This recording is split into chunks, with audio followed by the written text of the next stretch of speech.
Un leak venu de Netflix Portugal pourrait totalement changer ce qu'on attend pour le 27 août. Alors comme tu le sais sûrement, les rumeurs actuelles évoquaient une présentation de 20 à 30 minutes maximum, mais cette fois on parlerait plutôt de 3 épisodes distincts, pour plus d'1 heure de contenu total sur GTA 6. Depuis cette fuite, 2 images circulent et ont beaucoup été confondues. La première, je vais te montrer pourquoi elle ne tient pas la route, et concernant la seconde, un détail technique remet sérieusement en question son authenticité. Et au vu de l'historique entre Netflix et Rockstar, cette fuite mérite tout de même d'être analysée sérieusement. Alors ce leak est-il réel ou s'agit-il simplement d'un montage? Eh bah je vais te donner ma réponse dans cette vidéo. Mais avant de commencer, je me présente, moi c'est Afflex et je compte publier plein de vidéos sur GTA 6, genre toutes les semaines. Alors si tu veux rien louper, que ce soit sur les easter eggs, les secrets, absolument tout, frérot, hésite pas à t'abonner. Alors tout d'abord, tout part d'une capture d'écran prise sur la page principale de Netflix Portugal, montrant GTA 6 à un extended look. Alors normalement cette page ne présente qu'un seul programme unique, mais sur cette capture, on aperçoit en dessous quelque chose d'inattendu. Car en effet, on voit 3 épisodes distincts avec des durées respectives de 23 minutes, 24 minutes et 18 minutes. Et en les additionnant, on arrive à environ 66 minutes de contenu total consacré à GTA 6. Alors plusieurs médias spécialisés ont relayé exactement ces mêmes durées, tout en précisant que la liste avait rapidement disparu de la page, sans aucune confirmation officielle de la part de Netflix ou même de Rockstar. Mais si c'est vrai, ça change complètement la donne, car là, on parlerait plus simplement d'un trailer étendu, mais d'un format suffisamment long pour couvrir le gameplay de Jason Elysia, le monde ouvert, les activités, les véhicules et même les différentes régions de Leonidas. Alors maintenant, bien évidemment, attention, je suis pas en train d'affirmer que ce sera exactement ça et que le contenu de ces 3 épisodes ce sera vraiment du gameplay ou autre, mais en tout cas, avec ce leak,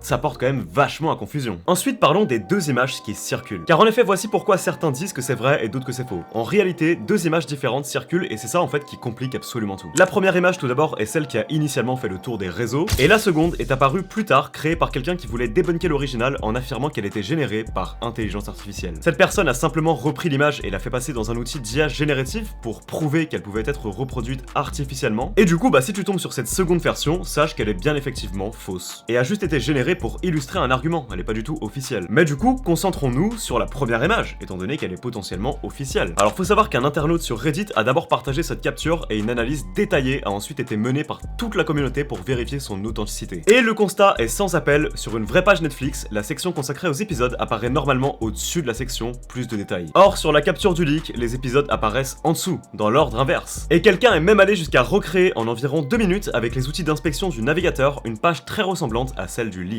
démontrant ainsi qu'il est techniquement facile de fabriquer ce genre de faux visuel. Et ce défaut de structure constitue un signal d'alerte sérieux. Et à ça s'ajoute un autre problème, personne d'autre n'a réussi à capturer cette page pendant qu'elle était encore censée être active. Et Netflix a vraiment la réputation de très rarement laisser fuiter du contenu non publié, contrairement à d'autres plateformes. Mais ensuite, il y a quand même un détail étrange à souligner. Car il faut quand même rappeler un élément important, c'est que la page GTA 6 sur Netflix reste un cas extrêmement particulier. En effet, Netflix n'accueille normalement pas ce type de contenu, une présentation promotionnelle de jeux vidéo diffusée en exclusivité temporaire sur une plateforme conçue avant tout pour des films et des séries. C'est un format totalement inhabituel pour eux. Et Netflix classe actuellement GTA 6 parmi ses contenus d'action et utilise sa propre infrastructure vidéo pour l'afficher en première page. La promotion est donc pleinement lancée. Et vu que cette page est en constante évolution à l'approche du 27 août, il est possible qu'une version encore en préparation ait été accidentellement exposée. Alors maintenant en soi ça reste une hypothèse parmi tant d'autres, clairement au même titre en fait qu'un simple bug d'affichage ou même des données de test, mais c'est quand même intéressant d'en parler. Ensuite, un dernier élément à prendre en compte, c'est que Netflix et Rockstar ne collaborent pas pour la première fois. En effet, en 2023, Netflix avait déjà intégré GTA 3, Vice City et San Andreas à son catalogue de jeux mobiles, et plus récemment, dans le cas de Red Dead Redemption, des pages App Store et Google Play qui étaient liées en fait à la version Netflix étaient apparues avant même l'annonce officielle complète, révélant alors des informations sur les fonctionnalités et les dates prévues. Alors maintenant attention, je dis absolument pas que parce que ça s'est produit sur d'autres titres, eh bien ça signifie automatiquement que c'est le cas pour GTA 6, loin de là, et ça n'aurait clairement aucun sens de l'affirmer comme ça. Mais ce que je constate, c'est qu'au vu des mises à jour en cours sur les pages Netflix, il est plausible qu'un test de back-end ait brièvement affiché des données non définitives, avec des durées qui pourraient très bien être de simples valeurs de tests aléatoires plutôt que des informations réelles sur le contenu final. Ensuite, concernant la crédibilité même de l'idée d'un contenu de plus d'1 heure réparti en plusieurs épisodes, ce n'est pas totalement nouveau dans l'univers Rockstar. En effet, en 2010, pour la sortie du premier Red Dead Redemption, le studio avait produit un véritable court-métrage d'environ 29 minutes et qui était entièrement construit à partir du moteur du jeu, diffusé directement à la télévision américaine. Alors voir aujourd'hui Rockstar choisir Netflix pour présenter GTA 6 rappelle beaucoup cette même philosophie, c'est-à-dire transformer la présentation d'un jeu en véritable événement culturel. Après en soi évidemment ça ne valide en rien l'authenticité du leak actuel, mais ça montre que l'idée d'un format long et travaillé reste cohérente avec l'ADN du studio. Ensuite il faut aussi comprendre l'intérêt commercial de Netflix dans cette opération. Si tout le monde profite simplement d'un essai gratuit de 30 jours pour regarder la présentation puis se désabonne, Netflix en soi n'y gagne absolument rien. Une solution logique serait de négocier avec Rockstar la diffusion de plusieurs épisodes espacés dans le temps, obligeant alors les spectateurs à maintenir leur abonnement sur plusieurs mois pour tout voir. Cette théorie trouve un certain écho dans les déclarations récentes de Strauss Zelnick, qui est donc le patron de Take-Two, et il faut savoir qu'il a qualifié ce large aperçu d'un simple hors-d'œuvre dans la stratégie marketing globale de GTA 6, précisant qu'il y aurait ensuite des entrées, un plat principal et un dessert à venir avant la sortie du jeu. Ces différentes étapes culinaires pourraient effectivement correspondre à plusieurs vagues de communication distinctes, une en août, une autre plus tard à l'automne, et une dernière juste avant la sortie prévue le 19 novembre. Mais encore une fois, on reste ici en pure spéculation. Ensuite, parlons de mon avis personnel. Parce que après toutes ces recherches et cette analyse des différents leaks en circulation, je ne pense pas objectivement en fait que cette fuite puisse être considérée comme confirmée. Et ça, c'est tout simplement parce qu'elle est bien trop parfaite pour être vraie. Genre comme par hasard, le large aperçu arrive dans quelques semaines, et une fuite donne précisément des informations que tout le monde espère le plus. Ça sent clairement le contenu fabriqué juste pour générer du clic. Rockstar Games a d'ailleurs confirmé l'existence de l'événement du 27 août sans jamais mentionner de division en plusieurs épisodes. Alors maintenant en soi, j'espère sincèrement me tromper et qu'on ait vraiment droit à ces 3 épisodes, ce serait complètement fou, mais après j'avoue qu'il y a quand même une partie de moi qui pense que même si en soi ce leak il est faux, et l'idée d'un projet en plusieurs parties pourrait malgré tout se concrétiser d'une façon ou d'une autre le 27 août. Quoi qu'il en soit, voilà, c'était juste pour parler de ça, en espérant que cette vidéo vous aura plu. Moi en tout cas voilà, vous avez mon avis sur ce leak, honnêtement j'y crois pas une seconde, mais je pense quand même que ça reste quelque chose qui est cohérent avec ce qui pourrait réellement se passer le 27 août. Quoi qu'il en soit, dans tous les cas on verra ça, moi j'en reparlerai sur cette chaîne, et vous inquiétez pas les gars, je vous balancerai des vidéos directes. Au passage, si tu veux me parler, n'hésite pas à me DM sur Insta, mon Insta c'est AflexYT et je réponds à tous les DM. Et sur ce, c'était Aflex, bye!